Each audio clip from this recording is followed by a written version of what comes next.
Mas nós temos também um vídeo de opinião da Mili Lacombe, que vai falar pra gente o que ela achou um pouquinho do jogo. Torcer para a seleção feminina de futebol é um gesto político muitas vezes dilacerante, devastador. Desde a década de 90, a gente é encarado com uma promessa. Só que na década de 90, a gente tinha muito pouco. A gente jogava com uniformes muito maiores, porque eram uniformes que tinham sobrado dos homens e mandavam para as mulheres. Na CBF havia dirigentes que diziam que só podiam ser convocadas as mulheres bonitas. A torcida, boa parte dela, ridicularizava as mulheres que jogavam bola. E ainda assim, em campo, a gente era o Brasil. A gente era criativa, a gente jogava para frente, a gente conseguia resultados absurdos. E a gente tinha a Cici, a melhor do mundo antes da Marta. A gente evoluiu, a gente criou um ambiente que fosse suficientemente bom para que aparecesse a maior do mundo, a Marta, chamada de rainha por todas. E os resultados não vêm. E a gente não consegue explicar por quê. E hoje a gente entendeu que a Marta, além de rainha, pode ser também vilã. A Marta conseguiu ser vilã no jogo de hoje. Fez uma falta absolutamente desnecessária, violenta, foi expulsa. Deixou o Brasil com 10. O Brasil já estava jogando de forma muito amedrontada, muito acovardada, recuado, diante da melhor seleção do mundo, verdade, mas entrou para não perder. E esse não pode ser o Brasil, né? Não do Arthur Elias, não desse treinador jovem tão ousado, não da Marta, né? Não dessa mulherada tão boa de bola. Mesmo contra as melhores do mundo, a gente deveria querer mais, mas não. A gente entrou para não perder. E a gente perdeu. Primeiro a Marta, depois a cabeça, depois o jogo. E quando eu vi a Antônia contundida, em campo, porque o Brasil não podia mais colocar ninguém, pulando em uma perna só para correr atrás da espanhola, eu chorei. Eu chorei um choro que eu nem vi que estava vindo. Eu chorei um choro que veio da minha alma, que veio de uma época que eu não podia jogar bola, que eu entendia que era um esporte proibido. Esse esporte que eu tanto amava era proibido para mulheres. Eu chorei o choro das mulheres que talvez tenham chorado quando elas eram perseguidas pela polícia por jogarem bola, quando elas eram presas, quando elas eram espancadas por jogarem bola. E aí, Yara? A gente tem um passado muito doloroso, né? Eu lembro em 2019 de eu vir para Paris justamente no lançamento da primeira vez que a gente tinha uma camisa feita só para mulheres. Então, o futebol, há 40 anos atrás, era proibido para mulheres. Então, é uma situação, assim, que o futebol feminino realmente é muito além do gramado, é muito além das 4 linhas. Mas trazendo para as 4 linhas, ali na hora que o Arthur não pode substituir a Antônia, explicando para quem não assistiu a partida, já tinha feito as suas substituições, eu acho que é exaustão. É um grupo que precisa sentar, colocar os pingos nos is ali e se estruturar. Porque um jogo contra a Espanha com 16 minutos de acréscimos. Então, assim, você teve quase uma metade de um outro tempo ali, né? Então, assim, é uma preparação, é um físico, e a gente fala muito isso, né? Quando a gente questiona sobre o futebol europeu, o futebol dos Estados Unidos, né? A Espanha joga, a Antônia joga em Madrid. Então, assim, como é o preparo físico, como a seleção está pronta para isso, como as jogadoras têm essa disparidade em relação a jogar num time no Brasil ou fora. Então, acho que assim, a gente está crescendo muito, a gente está chegando a lugares que talvez a gente nem imaginasse, mas eu acho que a caminhada ainda é longa. Eu falo que o futebol feminino é um trabalhinho de formiga, é um trabalho difícil, é um trabalho que cada dia estamos quebrando barreiras. Eu falo que eu posto uma foto, ainda tem pessoas que falam, vai lavar louça, ainda discriminam a mulher no mundo do século que a gente está vivendo, coisas que para mim são inadmissíveis. Mas, ao mesmo tempo, eu prefiro olhar para o copo cheio. Acho que a gente sempre pode olhar para o copo vazio. Mas a gente, se puder olhar para o copo cheio e pensar, estamos classificados. E agora, o que a gente vai fazer diante disso para não decepcionar de novo, como foi em 2023? Como que a gente vai se estruturar? Como que fisicamente a gente tem esse tempo até o final de semana para preparar essa equipe? Eu acho que é mais justo. Eu acho que é mais sincero. E o futebol é uma caixinha de surpresas. Ao mesmo tempo que muita gente falava, vamos chegar ali, a Espanha vai golear. Não foi um jogo assim. A Espanha foi fazer 2-0 no final da partida. Não foi um jogo em que o Brasil chegou tomando da Espanha. Então, eu acho que a gente tem que ter cuidado na hora dos posicionamentos diante do futebol. Foi triste, foi uma situação dramática, foi ruim ter se classificado. Eu imaginava o Brasil se classificando em segundo ali na frente do Japão. Era um jogo contra o Japão que dava para ser vencido, o estádio lotado, torcida brasileira presente, e me chamou muito a atenção. Eu sei que o jogo está acontecendo, né, em Bordeaux, que é distante daqui, mas um jogo arquibancada vazia.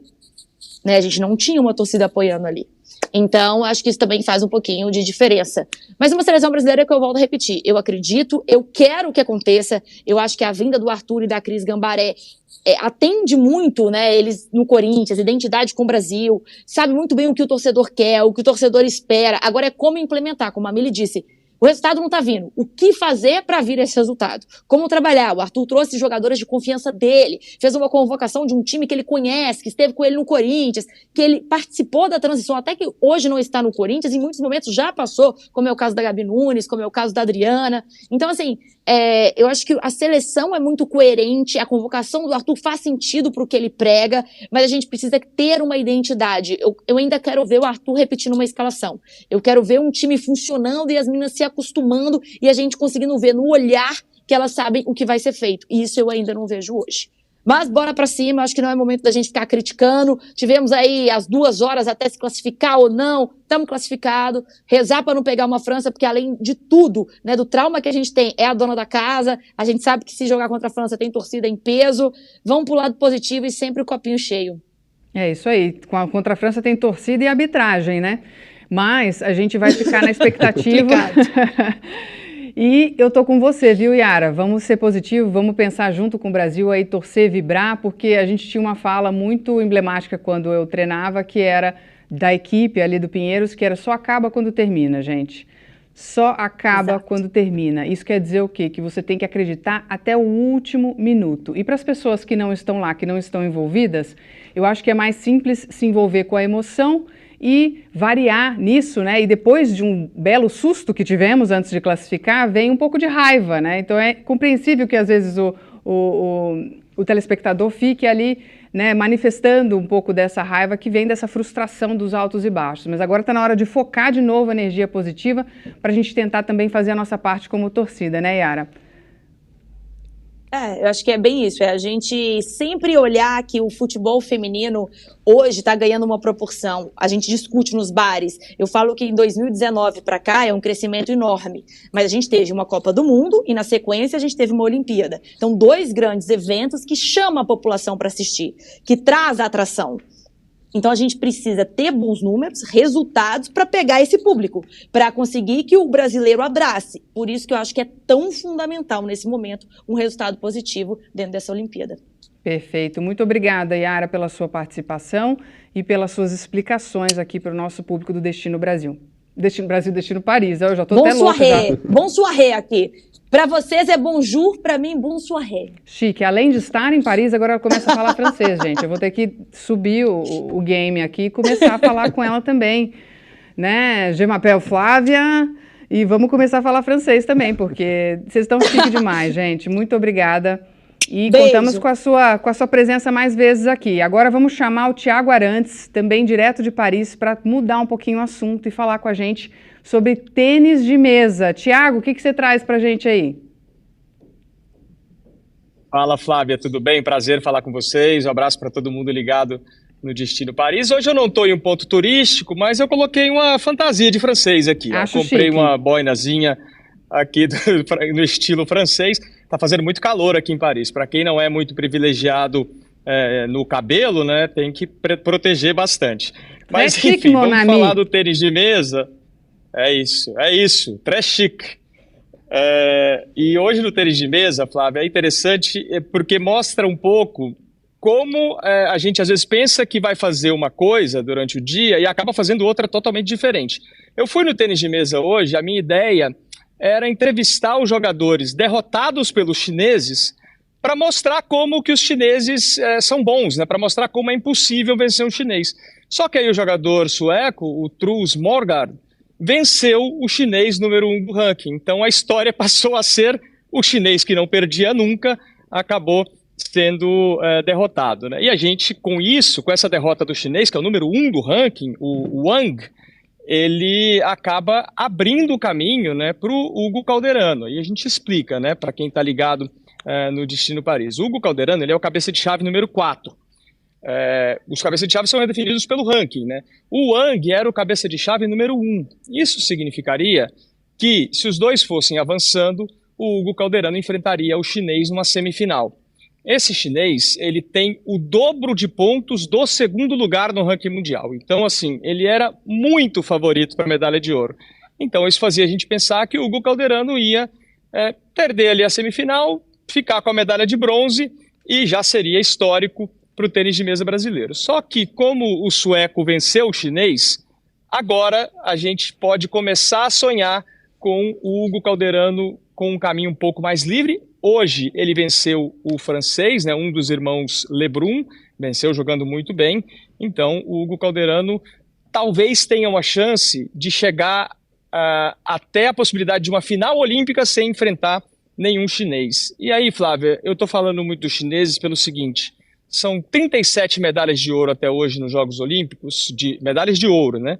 E 32 foram para a China. É um dos esportes com o maior domínio de um mesmo país. Então, você tirar o chinês da jogada, você dá uma chance ótima para o resto do mundo poder chegar lá. E o Hugo Calderano é o 6º do ranking mundial, ele é o 2º, digamos, não chinês do ranking mundial, então ele pode chegar muito longe. Era uma esperança de medalha que vai começando a ficar maior aqui em Paris, viu, Flávio? Muito legal. E o tênis de mesa trazendo uma grande lição de moral para nós. Nós acabamos de falar do futebol, né, e das esperanças meio abaladas do pessoal no futebol, e aí acontece um evento desse no tênis de mesa que enche nossos corações de esperança em relação às possibilidades do Hugo Calderano. Então, esperar sempre o melhor e vibrar pelo Brasil é o melhor que a gente pode fazer, porque a gente nunca sabe o que vai dar. Né? Acabaram de falar que futebol é loteria, né, Cauê? Sim. E, na verdade, não é só o futebol. Em evento de Jogos Olímpicos, muita coisa pode acontecer e, às vezes, os melhores cometem erros, cometem falhas, como foi o caso do chinês aí no tênis de mesa também. E eu sei que tem mais notícia também sobre a canoagem slalom, né, Thiago? É isso, Flávio. A história do chinês foi uma das grandes histórias do dia. Depois eu atravessei Paris, fui lá para o outro lado, para a cidadezinha de Turcy, onde estão acontecendo as provas do remo e da canoagem. E a Ana Sátila, brasileira, que já é o maior nome da história da canoagem de slalom no Brasil, hoje ela aumentou ainda mais essa lista de feitos dela, né? Ela ficou em 5º lugar na prova da canoa, né, da canoa slalom. Ela já tinha ficado em 4º lugar na prova do caiaque no domingo. Tá faltando a medalha, porque muito brasileiro quer só medalha, mas a Ana Sátila, ela se confirma, né? Ela se coloca numa elite, Flávia, aí de 8, 9 atletas que sempre estão em todas as finais, né? A Jessica Fox, que é totalmente fora da curva, que foi a medalhista de ouro, mas depois da Jessica Fox, da australiana, todas as demais estão num nível muito parecido.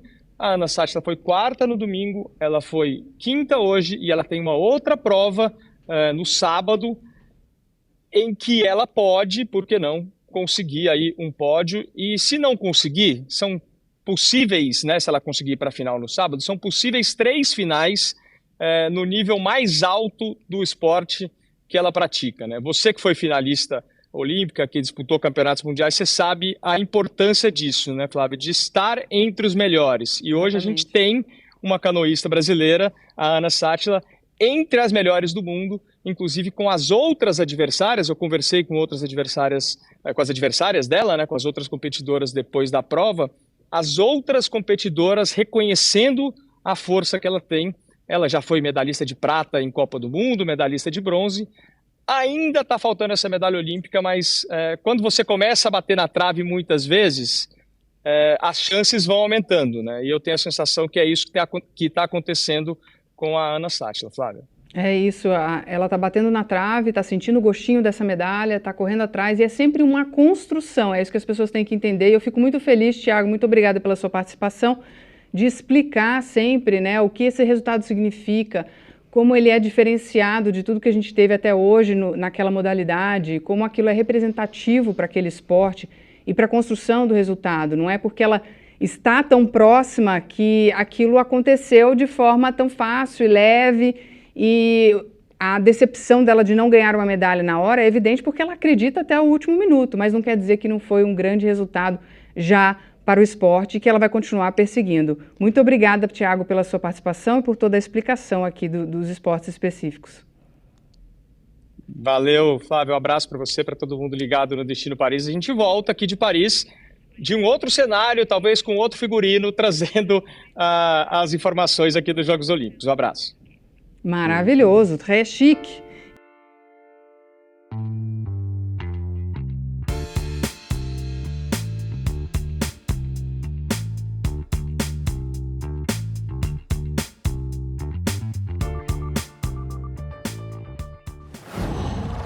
Qual